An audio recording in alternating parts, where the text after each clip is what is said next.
জিন্দিগিতে 3 বার সিনা চাক হয়েছিল। কয়বার? সিনা চাক মানে বক্ষ বিদীর্ণ করা, ইংরেজিতে বলে ওপেন হার্ট সার্জারি।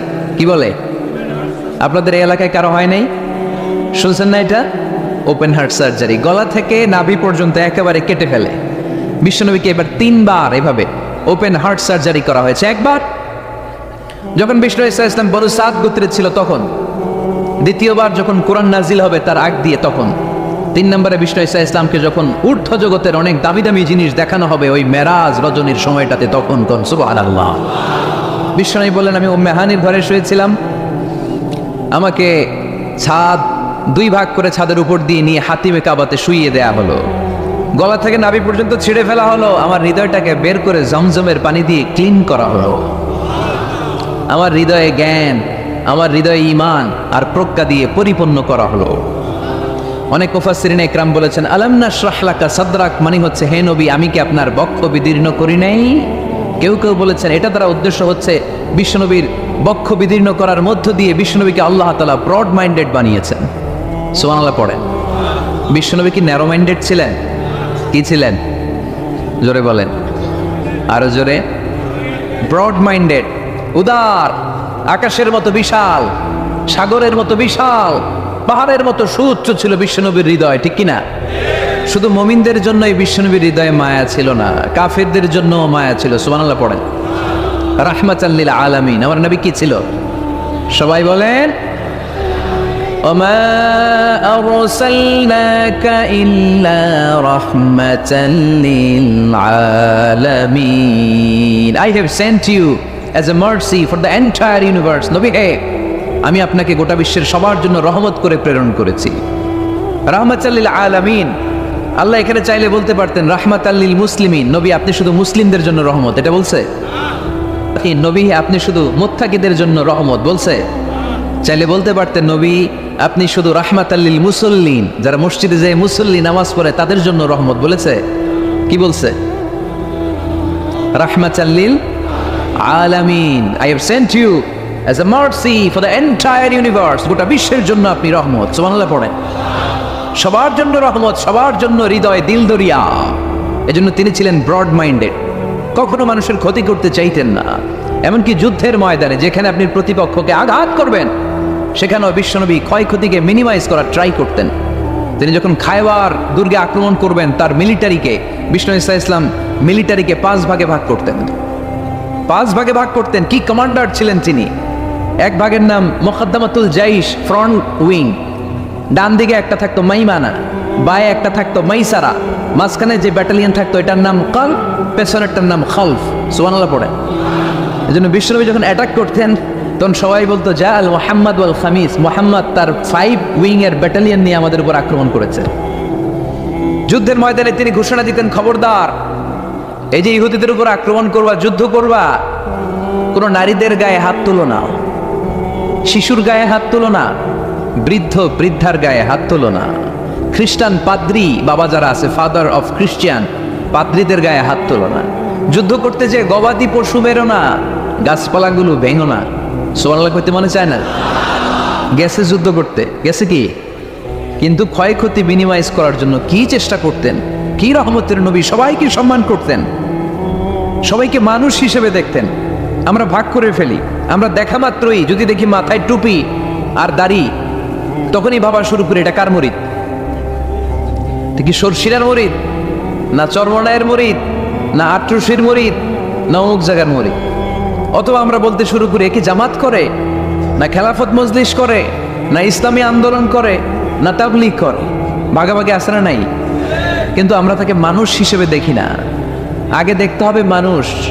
আপনার চোখ দিয়ে যা দেখবেন এগুলো মানুষ, এগুলো সবাই মানুষ। বিশ্বনবী মানুষ হিসেবে সবাইকে ট্রিট করতেন। সাহাবাদেরকে নিয়ে বিশ্বনবী বসে আছেন, একটা লাশ নিয়ে যাওয়া হচ্ছে, লাশ দেখে বিশ্বনবী দাঁড়িয়ে গেলেন। সাহাবারা বললেন, ইয়া রাসূলুল্লাহ আপনি দাঁড়ালেন যে? ইন্নাহু ইয়াহুদি, এটা ইহুদির লাশ। ইন্নাহু ইয়াহুদি, এটা তো ইহুদির লাশ, বসেন, দাঁড়ালেন যে? বিশ্বনবী বললেন, আওয়ালাইসাত নাফসান, এটা কি মানুষ না? সুবহানাল্লাহ পড়বেন না? আওয়ালাইসাত নাফসান, হোক না ইহুদি, হোক না খ্রিস্টান, হোক না আস্তিক আর নাস্তিক, এটা কি মানুষ নয়? সে মানুষ। সবার উপরে মানুষ সত্য, তাহার উপরে নাই। মাখলুকাতের মধ্যে সবচাইতে বেশি শ্রেষ্ঠতম হচ্ছে মানুষ। বিষ্ণুনবী সবাইকে মানুষ হিসেবে ট্রিট করতেন। এজন্য বিশ্বনবী হচ্ছেন সবচেয়ে বেশি ব্রড মাইন্ডেড, মানে খোলা মনের, বড় মনের, দিল দরিয়া, ন্যারো মাইন্ডেড ছিলেন না। আমরা ন্যারো মাইন্ডেড, আমরা অল্পতে ঝগড়া বাঁধিয়ে দেই, আমরা অল্পতে অন্যকে গালমন্দ করি, আমরা অল্পতে ভাগাভাগি করি। ভাগাভাগি করবেন না, সহজ করে ইসলামকে উপস্থাপন করুন। আর দিন ও ইউসরুন লা উসরা ফি। আমার প্রিয় ফরিদপুরের ভাইয়েরা, দিন সহজ, এটার মধ্যে কাঠিন্যতা নাই, আমরা এটার কঠিন বানাইছি। আমি প্রায় বিভিন্ন মাহফিলে বলি যে আল্লাহ ছাড় দেয় কিন্তু মাওলানা ছাড় দেয় না, আছে না নাই? আল্লাহ ঠিকই ছেড়ে দিয়েছে, মৌলভী ছাড় দেয় না। বিষ্ণুনবী সাহাবাদেরকে নিয়ে বসা, এক বেদুইন এসে মসজিদের ভিতরে উট ঢুকায় দিছে, মসজিদে নববীতে, আর মসজিদের মাঝখানে বসে পেশাব করা শুরু করে দিচ্ছে। আপনাদের এখানে ফরিদপুরের সবচেয়ে বড় মসজিদ কোনটা? কি নাম? এই কেন্দ্রীয় জামে মসজিদের ভিতরে যদি এক হিন্দু ঢুকে পেশাব শুরু করে কি করবেন? হ্যাঁ, ওই কয় কোবাইলাম, তো আবেগে ওরে পিটানো শুরু করবে সবাই। সাহাবারাও তাই শুরু করলেন, মারতে উদ্ধত হলেন। বিষ্ণু বললেন, এই রাখো রাখো, ওরে পেশাব করতে দাও, পেশাব করতে দাও। এর কারণ, কেউ যখন ইউরিন পাস করে, স্টুল পাস করে, তখন এটা তাকে ধীরে সুস্থে করতে দিতে হয়। এজন্য টয়লেটে কেউ ঢুকলে জোরে বাড়ি দিবেন না, তাহলে খবর আছে। কাশি দিবেন, যে একটু কাশি দিবেন এরকম, হ্যাঁ, তো এরকম কাশি দিবেন। অথবা পায়চারি করবেন, যদি পায়চারি করেন তাহলে সে বুঝবে সামওয়ান ইজ ওয়েটিং আউটসাইড, সামনে একজন ওয়েটিং করতেছে বাইরে, আমাকে বেরোতে হবে। কিন্তু আপনি যদি ওরা ডাকতেন, কুদ্দুস রে, কুদ্দুস কইবা আমি নাই, কারণ এটা ভয়ঙ্কর একটা বিষয়। আপনি যখন ইউরিন পাস করছেন খুব স্মুথলি করতে হয়, তখন ডাক দিলে পেশাব আটকায় গেলে আপনার ভয়ঙ্কর রোগ হতে পারে। কি ফিলোসোফার ছিলেন, কি বড় ডাক্তার ছিলেন বিশ্বনবী মুহাম্মদ সাল্লাল্লাহু। বিশ্বনবী বললেন, ওরে ডেকো না, কাজ সারতে দাও। ইচ্ছা মতো বেটা পেশাব করার পরে বিশ্বনবী গেলেন, যে বললেন, তুমি যে পেশাব করেছো তুমি কি জানো এই জায়গাটা কি? বেদুইন বলে, না আমি তো জানি না এই জায়গাটা কি। বিশ্বনবী বললেন, এটা আমাদের ইবাদতগাহ, এটা আমাদের কি? ইবাদতগাহ।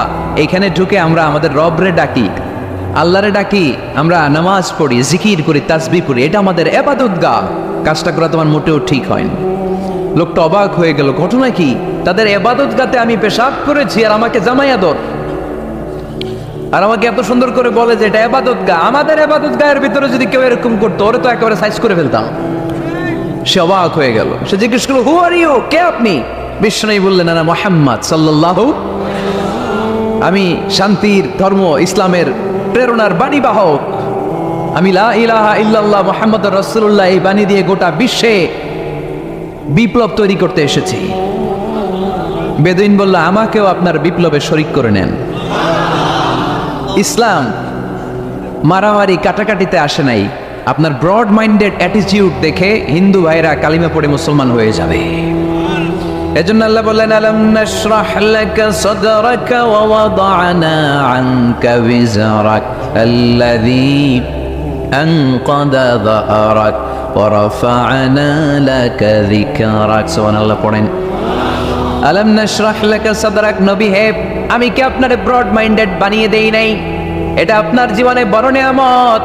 আপনি সংকীর্ণ মনা না, আপনি ছোট মনের মানুষ নয়, আপনি বিশাল হৃদয়ের মানুষ। ইসলামের জন্য আপনার হৃদয়টারে আমি নবী খুলে দিয়েছি। এ হলো বিশ্বনবীর উপর প্রথম নিয়ামত। 2 নম্বরে আল্লাহ বললেন, ওয়া ওয়াদা'না আনকা বিজরাকাল্লাযী আনকাদা যাহরাক, নবী হে, আমি আপনার পিঠ থেকে বিশাল বোঝাটা নামিয়ে দিয়েছি। সুবহানাল্লাহ পড়ে। কি নামিয়ে দিয়েছি? বোঝা। উত্তর করতে হবে, রেসপন্স। এটা তাফসীর মাহফিল, এটা হচ্ছে ক্লাসের মতো, যে কথা বলে শিক্ষক আর আমরা সবাই ছাত্র, ঠিক কি না? বোঝা নামিয়েছি নবী। কি নামিয়েছি? তাফসীরে 2টা এসেছে, বিজরুন মানে বোঝা, বিজরুল যাম পাপের বোঝা, আর একটা হচ্ছে বিজরুল গাম চিন্তার বোঝা। বিশ্বনবীর কোনো পাপ নাই, বিশ্বনবীর সব কিছুকে মাফ করে দিয়েছে কে? লিয়াগফিরা লাকাল্লাহু মা তাকাদ্দামা মিন যামবিকা মা তাআখার। নবী আপনার আগেরও গুনাহ নাই, আপনার পরেরও গুনাহ নাই, আপনি নবী মাসুম, আপনার গুনাহ নাই, আপনি নিষ্পাপ।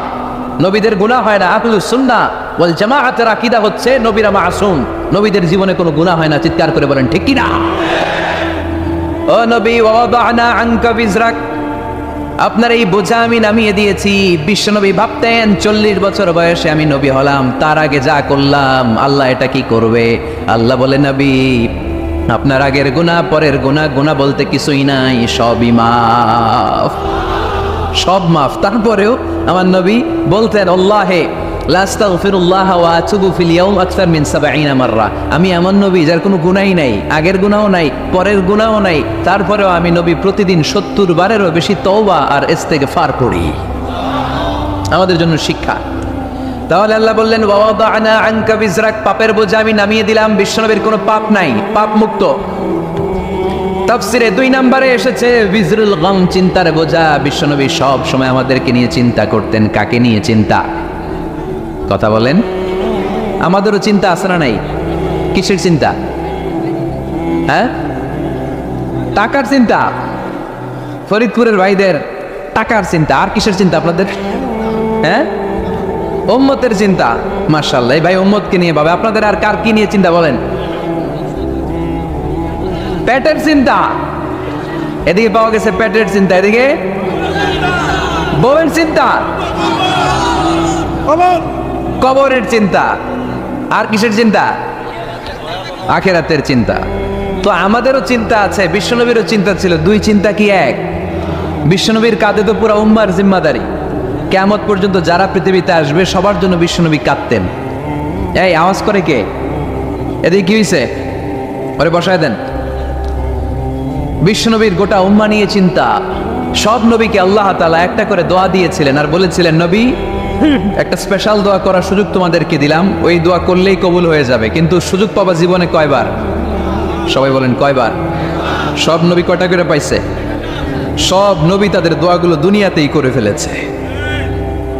বিশ্বনবী বলেন, লিকুল্লি নবিয়্যিন দাওয়া মুস্তাজাবা। এই দুনিয়াতে সব নবীদের একটা করে মুস্তাজাবুদ দাওয়া আছে। আল্লাহ বলেছে, ও নবী একটা করে স্পেশাল দোয়া করার সুযোগ পাবা, দোয়াটা করা মাত্রই কবুল করে নেব। বিশ্বনবী বললেন, এই পৃথিবীর বুকে যত নবী রাসূল দুনিয়ায় এসেছে সব নবীরা তাদের স্পেশাল দোয়া দুনিয়ায় করে ফেলেছে, ইল্লা আনা, কিন্তু আমি করি নাই। বিশ্বনবী বললেন, ওয়া ইন্নী আখতাবিউ দাওয়াতি শাফাআতান লি উম্মতি ইয়াউমাল কিয়ামা। আমি আমার স্পেশাল দোয়াটা করি নাই। আমার স্পেশাল দোয়াটা আমি আমার গুনাহগার উম্মতকে বাঁচানোর জন্য কিয়ামত পর্যন্ত রেখে দিয়েছি। আমরা যেদিন বিপদে পড়ে যাব, যেদিন আমার আব্বা আমারে চিনবে না, আমি আমার আব্বারে চিনব না, নেতা তার কর্মীরা চিনবে না, কর্মী নেতারে চিনবে না, ঠিক কিনা? পীর সাহেব মরিদরে চিনবে না, মরিদ পীর সাহেবরে চিনবে না, স্বামী তার স্ত্রীরে চিনবে না, স্ত্রী তার স্বামীরে চিনবে না। নবী থেকে শুরু করে, অলি থেকে শুরু করে, শহীদ থেকে শুরু করে সবার মুখে একটাই জিকির, ইয়া নাফসি ইয়া নাফসি ইয়া নাফসি। আকাশের সূর্যটা যেদিন মাথার কাছে চলে আসবে, জমিনটা তামার জমিন হয়ে যাবে। সূর্যের তাপে মাথার মগজগুলো ভাতের মাড়ের মতো গলে গলে নাকের ছিদ্র কানের ছিদ্র দিয়ে টপ টপ করে বেয়ে বেয়ে নিচে পড়বে। ওই কঠিন দিনে কেউ কাউরে চিনবে না। বিষ্ণু বললেন, ওই দোয়াটা আমি দুনিয়ায় করি নাই। আমি বদরের যুদ্ধে মার খেয়েছি, উহুদের যুদ্ধে দাঁত ভেঙেছি, আমি না খেয়ে পেটে পাথর বেঁধেছি। আমি যদি ওই দিন দোয়া করতাম, আল্লাহ দোয়া কবুল করে নিত, জান্নাতি খাবার দিয়ে দিত, আমার মায়ের খাওয়া লাগতো না, তায়েফে আমার রক্ত ঝরতো না, দোয়া করলেই কবুল। কিন্তু ওই দোয়াটা আমি দুনিয়ায় করি নাই। ওই দোয়াটা আমার জন্য, আপনার জন্য, আমাদের জন্য বিশ্বনবী জমা রেখে দিয়েছে। এজন্য বিশ্বনবীর চিন্তা আর আমাদের চিন্তা এক চিন্তা না, বিশ্বনবীর পুরো উম্মতের চিন্তা। কিয়ামত পর্যন্ত যত মানুষ আসবে সবাই আমার উম্মত, না জানি তাদের নসিবে কি হয়ে যায়। এই চিন্তার বোঝা বিশ্বনবীকে কাবু করে ফেলেছিল।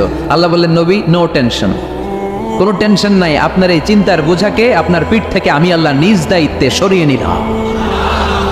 এজন্য আল্লাহ বললেন, আলাম নাশরাহ লাকা সাদরাকা ওয়া ওয়াদানা আনকা বিজরাক আল্লাযী আনকাদা যাহরাক।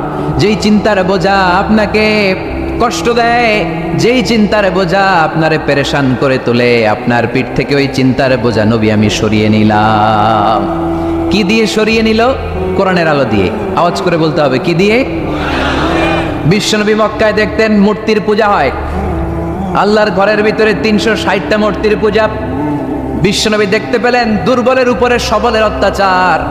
বিশ্বনবী দেখতে পেলেন নারীদেরকে অত্যাচার করা হয়। কন্যা সন্তান হলে বাবা তার মেয়েটাকে নিয়ে জঙ্গলের ভেতরে ঢুকে কিংবা মরুভূমির ভেতরে যে জীবিত দাফন করে দেয়।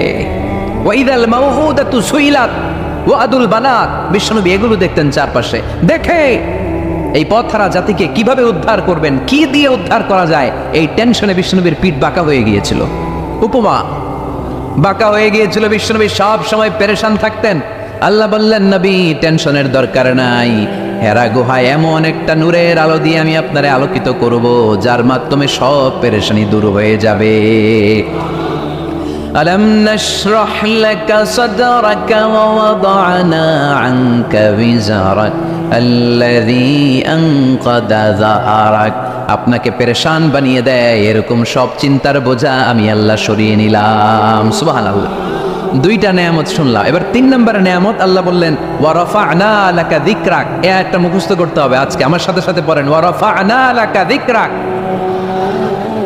সবাই বলেন নাই, পড়েন ওয়ারাফা'না লাকা যিকরাক ওয়ারাফা'না লাকা যিকরাক। নবী হে, আপনার সম্মানকে আমি আকাশচুম্বী করেছি। I have dignified your status high and I the highest peak. আপনার মর্যাদা উঠাতে উঠাতে আকাশ বাতাস ছাপিয়ে সাত আকাশ কাঁপিয়ে আরশের উপরে নিয়ে গিয়েছি। আপনার মর্যাদা আমার পরপরই, স্রষ্টার পরে পুরো সৃষ্টিকুলের উপরে বিশ্বনবীর মর্যাদা আছে না নেই? এজন্য আল্লাহ বললেন ওয়ারাফা'না লাকা যিকরাক, ও নবী আপনার মর্যাদা সম্মান আমি আকাশচুম্বী করেছি। আপনার সুনাম সুখ্যাতি মান মর্যাদা আমি গোটা বিশ্বে ছড়াইয়া দেব। আজ যখন নাজিল হলো কাফেররা হাসতে শুরু করলো। কাফেররা বলে মোহাম্মদ বেটা বলে কি, ও জানে বাঁচবি কিনা ওইটাই তো সন্দেহ। আমরা যেই ষড়যন্ত্র পাকাচ্ছি ও জানে বাঁচবি কিনা সে এটাই সন্দেহ, তার নাম গোটা বিশ্বে ছড়াবে কি করে আমরা দেখে নেব। আল্লাহ বলেন তোরা আমার নবীর সুনাম সুখ্যাতি ছড়ানোর ব্যাপারে বাধা তৈরি করবি, তোরা আমার নবীর ব্যাপারে অপপ্রচার চালাবি, তোদের অপপ্রচারকেই আমি আমার নবীর প্রচার মাধ্যম বানিয়ে দেব। তোরা করবি অপপ্রচার।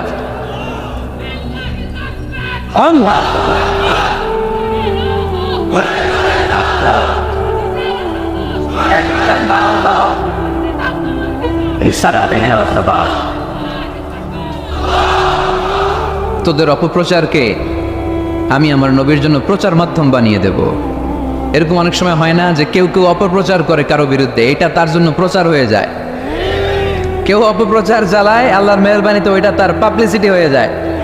তার আলাদা করে প্রচার বিভাগের টিম তৈরি করা লাগে না, তার বিরোধীরাই তার প্রচার বিভাগের কাজে নেমে পড়ে। বিশ্বনবী বললেন তোরা, আল্লাহ বললেন তোরা আমার নবীর সুনাম সুখ্যাতিকে থামাবি, তোদের মাধ্যমে আমি বিশ্বনবীর সুনাম সুখ্যাতি গোটা বিশ্বে বুলন্দ করে দেব। আবু জাহেল ঘোষণা দিল, খবরদার হজের মৌসুম, হাজী সাহেবরা গোটা বিশ্ব থেকে আসবে, আমার দলের কর্মীরা তোরা যেটা করবি সেটা হচ্ছে হাজীদের কাছে যেয়ে বলবি মক্কায় নতুন এক পাগল আসছে, নতুন এক জাদুকর আসছে, নাম মুহাম্মদ। নাউজুবিল্লাহ পড়বেন না? খবরদার হাজী সাহেবেরা এই পাগলের কাছে যেও না। সব হাজিরা গোটা বিশ্ব থেকে এসে মক্কার মিনা প্রান্তরে তাঁবুর ভিতরে ঢুকেছে, আর আবু জাহেলের টিম মেম্বাররা সব তাঁবুর ভিতরে উকি মাইরা কয় খবরদার নতুন পাগল আইছে। সবাই কয় নাম কি? কয় মুহাম্মদ। নতুন পাগল এসেছে, নাম মুহাম্মদ।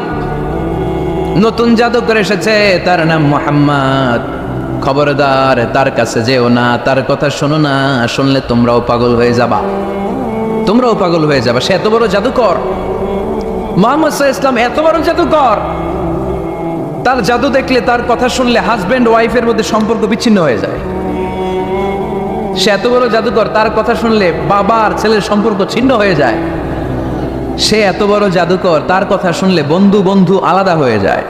খবরদার হাজী সাহেবরা, তোমরা হজ করতে এসেছো করো, জমজমের পানি খাও আর খেজুর নিয়ে যাবা বাড়িতে, কিন্তু মুহাম্মদ সাল্লাল্লাহু আলাইহি ওয়াসাল্লামের কাছে যাওয়া যাবে না।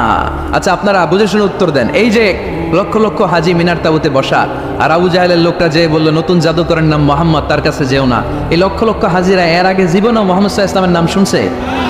তার মানে মুহাম্মদ সাল্লাল্লাহু আলাইহি ওয়াসাল্লামের নাম তাদের কানে পৌঁছে দেওয়ার দায়িত্ব আবু জাহেল নিজেই নিয়ে নিয়েছে। চিল্লা এখন ঠিক কি না?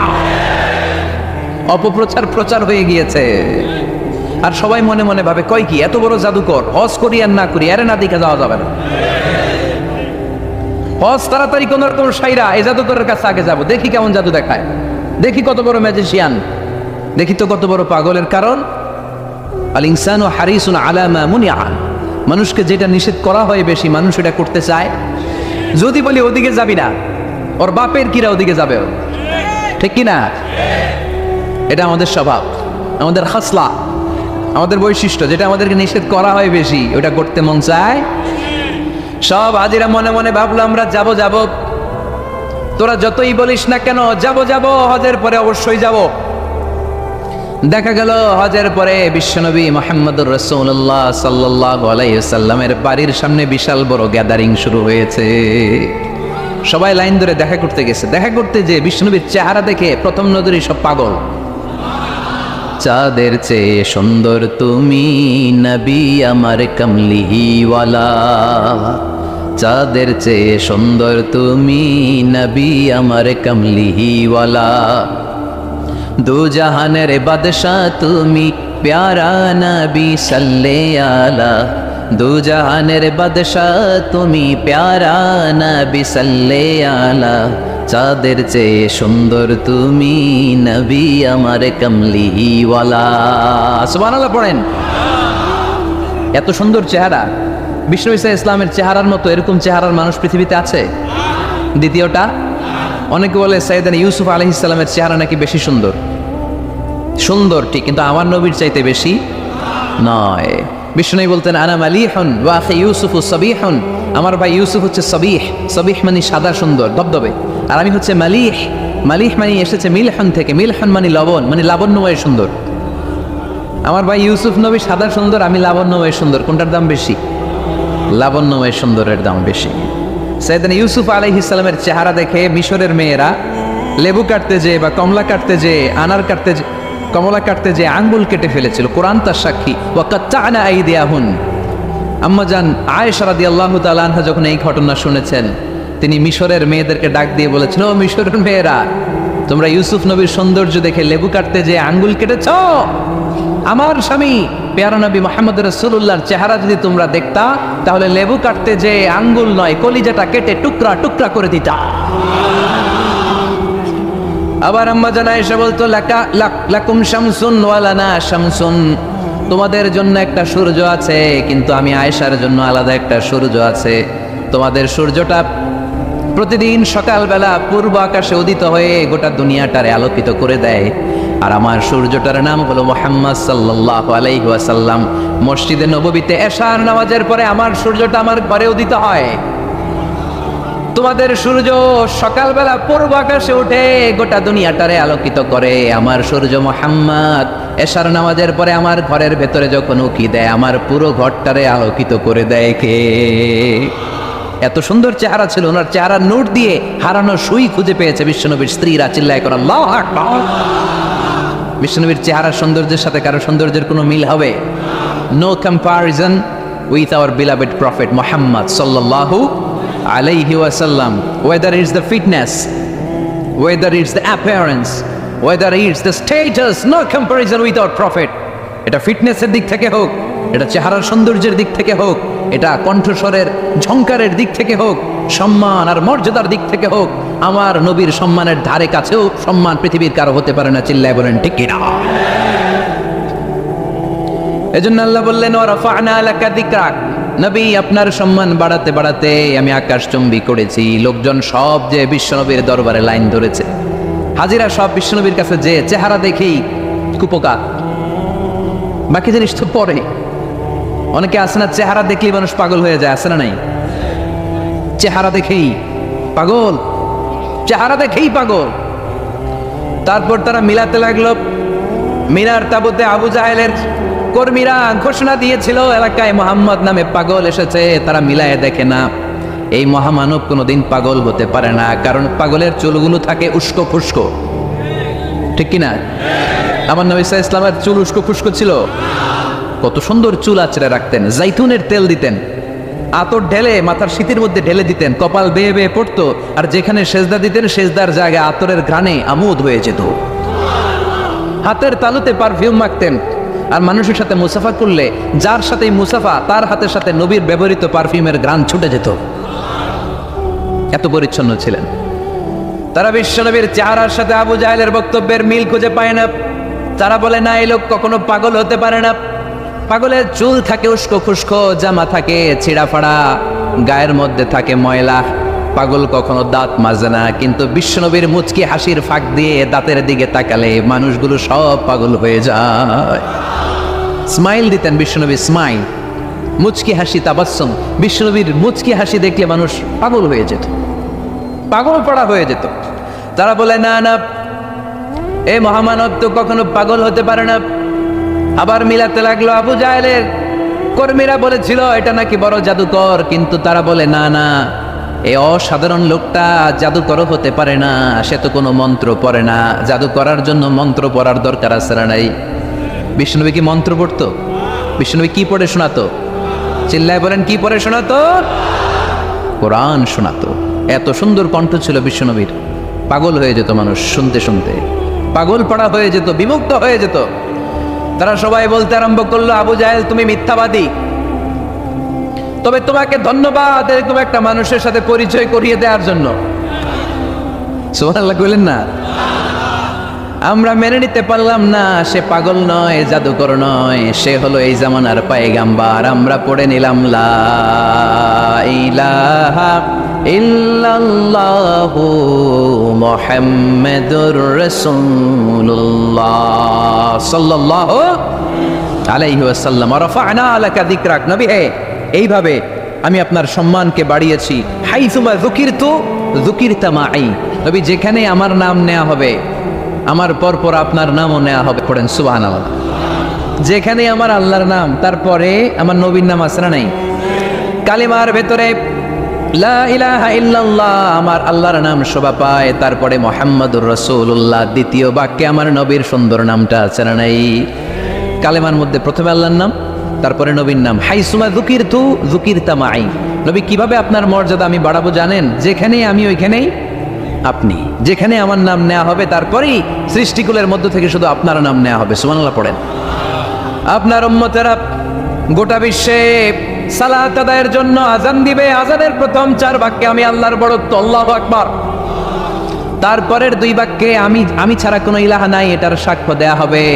তারপরের 2 বাক্যে সবাই সাক্ষ্য দিতে বাধ্য আপনি ছাড়া দুনিয়ায় আর কোনো শেষ রাসূল নাই।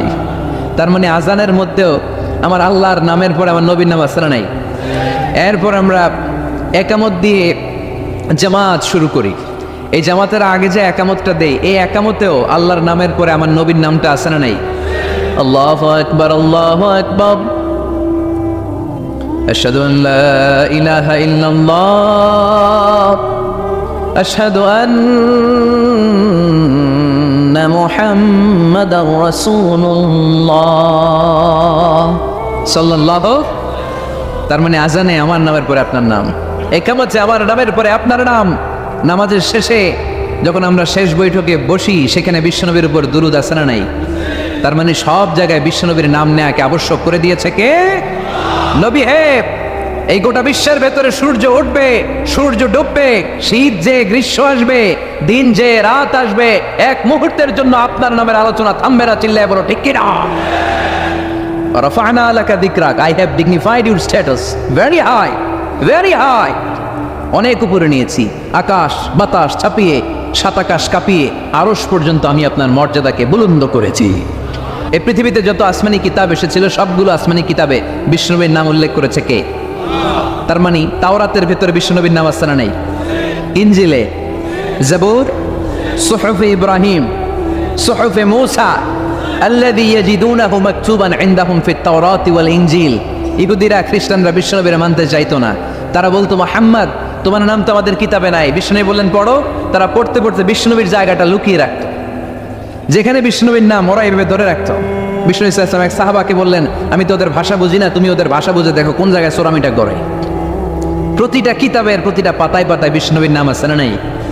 সাইয়েদনা আদম আলাইহিস সালাম থেকে শুরু করে ঈসা আলাইহিস সালাম পর্যন্ত যত নবী এসেছে সব নবী সুসংবাদ দিয়েছে যে একজন নবী আসবে, যেই নবী আসার মধ্য দিয়ে এই আম্বিয়া আলাইহিমুস সালাম পৃথিবীতে আসার যে ধারাবাহিকতা, এই সিলসিলা, এই চেইনকে আল্লাহ তাআলা কাট আপ করে দিবে। সাইয়েদনা আদম তার বংশধরদেরকে বলেছে, নূহ আলাইহিস সালাম তার প্রজন্মকে বলেছে, ইব্রাহিম আলাইহিস সালাম তার জেনারেশনকে বলেছে, মূসা আলাইহিস সালাম বনি ইসরাইলকে শুনিয়েছে। সর্বশেষ সাইয়েদনা ঈসা আলাইহিস সালাম এসে বলেছে, ইয়াতি মিন বাদি ইসমুহু আহমদ, আমার পরে এমন এক নবী আসবে তার নাম, চিল্লায় বলেন, আহমদ বড় বিশ্বস্ত, সে কোন বন্ধু বলো বেশি বিশ্বস্ত, সে কোন বন্ধু বলো বেশি বিশ্বস্ত, কার কাছে মন খুলে দেয়া যায়, কার কাছে প্রাণ খুলে বলা যায়, হওয়া যায় অতি আশ্বস্ত, তার নাম আহমদ বড় বিশ্বস্ত। সুবহানাল্লাহ পড়ে, ইয়াতি মিন বাদি ইসমুহু আহমদ, আমার পরে এমন এক নবী আসবে তার নাম হবে আহমদ। এই নবীর পরে আর কোন নবী আছে? চিল্লায় বলেন, লা নবিয়্যা বাদি ওয়ালা রাসূলা, আমার পরে কোনো নবীও নাই, আমার পরে কোনো রাসূলও নাই। তবে আমার পরে যদি নবী হওয়ার যোগ্যতা কারো থাকে, আমার ওমরে ফারুক নবী হওয়ার যোগ্যতা রাখে। কোনো নবী নাই, খাতামুন নবিয়্যিন, আমার পরে কোনো নবী নাই। তার মানে বিশ্বনবীর জীবনে 3 নম্বর নিয়ামত হলো রাফা'না লাকা যিকরাক, মর্যাদা আমি বাড়াতে বাড়াতে বাড়াতে বাড়াতে নবী অনেক উপরে নিয়েছি। আবার আল্লাহ আমাদেরকে ডেকে বললেন, ও ইমানদার বান্দারা শোনো, আমি স্বয়ং আল্লাহ তাআলা আমার ফেরেশতা বাহিনী নিয়ে এই নবীর উপরে স্বয়ং আমি দরুদ পড়ি। ইন্নাল্লাহা ওয়া মালাইকাতাহু ইউসাল্লুনা আলান নবী ইয়া আইয়ুহাল্লাযীনা আমানু সাল্লু আলাইহি ওয়া সাল্লিমু তাসলিমা।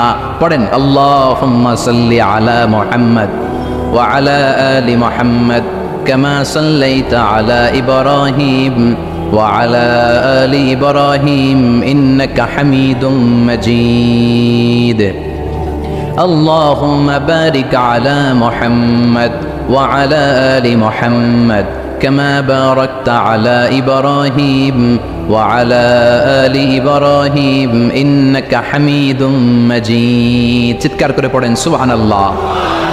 এমন নবী যে নবীর উপর আল্লাহ নিজেই দরুদ পড়ে, ফেরেশতারা পড়ে, এজন্য আমাদের পড়ার দরকার আছে না নাই? আবার আল্লাহ বললেন, নবী আপনি এমন নবী যেই নবীকে আমি হাউজে কাউসার দিয়েছি, লক্ষ লক্ষ নবীদের কাউরে কিয়ামতের দিন আমি হাউজে কাউসারের মালিক বানাবো না, শুধুমাত্র কেবলমাত্র একমাত্র আপনি ছাড়া। ইন্না আ'তাইনাকাল কাউসার ফাসাল্লি লিরাব্বিকা ওয়ানহার ইন্না শানিআকা হুয়াল আবতার। সুবহানাল্লাহ পড়ে।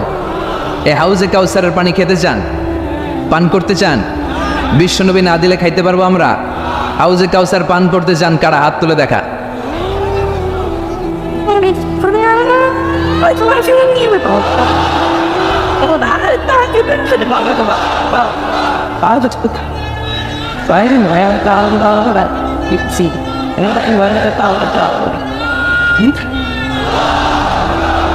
আহলা মিনাল আসাল, হাউজে কাউসারের পানি মধুর চেয়েও মিষ্টি।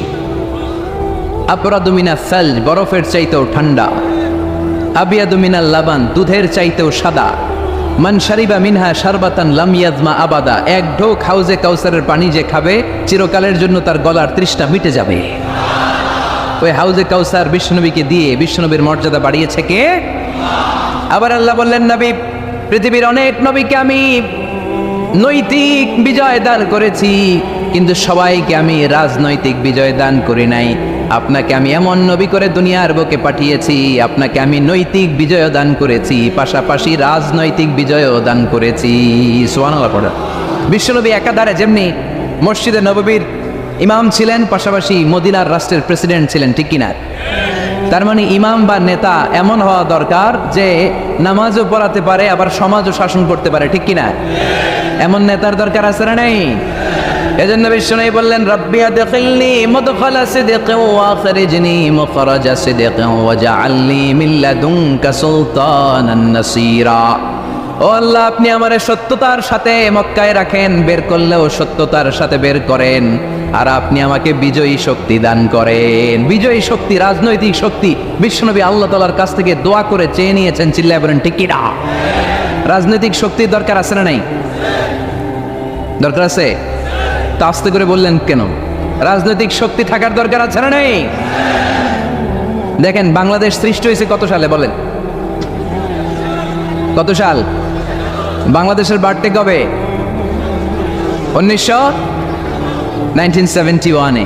এই 71 সালের পর থেকে আমাদের বাংলাদেশে সুদ আছে না নাই? কিন্তু সুদের বিরুদ্ধে ওয়াজ আছে না নাই? আলেম ওলামারা আজীবন সুদের বিরুদ্ধে ওয়াজ করছে। আমরা ওয়াজ আগে করতাম, এখন করতেছি, সামনেও করব, মাগার সুদ মরবে না। এর কারণ যেটা আইন করে প্রণয়ন করা হয় ওইটা ওয়াজ করে মারা যায় না, ওইটারে আইন করে নষ্ট করতে হয়। চিল্লায় বলেন ঠিক কি না? আমি সারা জীবন সুদের বিরুদ্ধে ওয়াজ করলে সুদ যাবে না, কিন্তু দেশনেত্রী মাননীয় প্রধানমন্ত্রী যদি কালকে ঘোষণা দেয় বাংলাদেশের কোনো ব্যাংকে ব্যাংকিং ফিনান্সিয়াল ট্রানজ্যাকশনে কোনো সুদ চলবে না, তার পরের দিন থেকে বাংলাদেশে কোনো সুদ থাকবে না। চিল্লায় বলেন ঠিক কি না? এজন্য সাইয়েদনা ওমর ফারুক বলতেন, ইন্নাল্লাহা লা ইয়াযআউ বিল কুরআন মা ইয়াযআউ বিস সুলতান। আল্লাহ মাঝে মাঝে ক্ষমতার মাধ্যমে এমন কিছু করে যেটা আল্লাহ কোরআনের মাধ্যমেও করে না। চিল্লায় বলেন ঠিক কি না?